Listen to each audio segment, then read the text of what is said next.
আমরা এতটুকু বলতে পারি ইউএস বাংলা ট্রেনিং স্ট্যান্ডার্ড আমরা জাস্ট টার্কিশ, কাতার, এমিরেট যা ফলো করে জাস্ট কপি এন্ড পেস্ট। আপনারা জানেন যে ইউএস বাংলা বাংলাদেশের প্রথম বেসরকারি আইটি এয়ারলাইন্স। আজকে কাতারকে কেউ চিনত না যদি কাতার এয়ারলাইন্স না হইত। আজকে ওমানকে কেউ চিনত না যদি ওমান এয়ারলাইন্স না হইত। এয়ার নিউজিল্যান্ড না হইলে চিনত।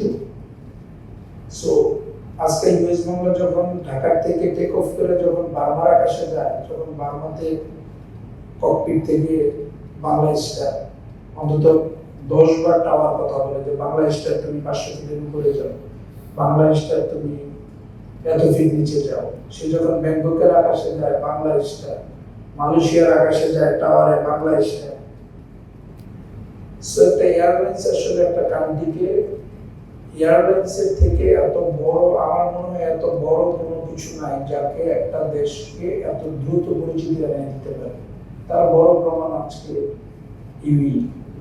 আপনারা জানেন যে ইউএস বাংলা বাংলাদেশের প্রথম বেসরকারি আইটি এয়ারলাইন্স। সারা পৃথিবীতে 700-র মতো আইটি এয়ারলাইন্স আছে এবং আমরা আইসাকো অর্জন করছি গ্রাউন্ড হ্যান্ডলিং সেফটির ক্ষেত্রে, যেটা বিমান অলমোস্ট 51 বছর পর, আর আমরা সেটা গত 2 বছর আগে অর্জন করছি ইউএস বাংলা।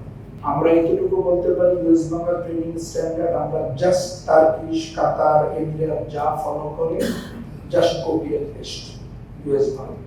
আমরা ইভেন সাউথ এশিয়ার কোনো এয়ারলাইন্সকে আমরা আমাদেরকে কমপ্লিট ভাবি না। সো আমরা গ্লোবাল টপ এয়ারলাইন্স গুলিকে আমরা জাস্ট কপি এন্ড পেস্ট করছি।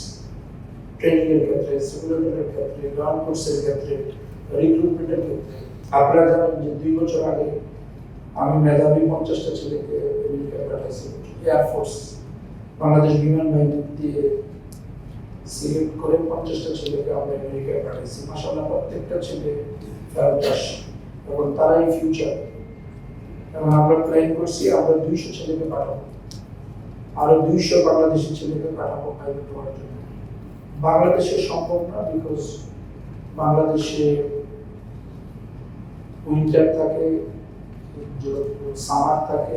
বাংলাদেশে আসলে 1.5 থেকে 2 বছর সময় প্রয়োজন হয় একজন পাইলটদের।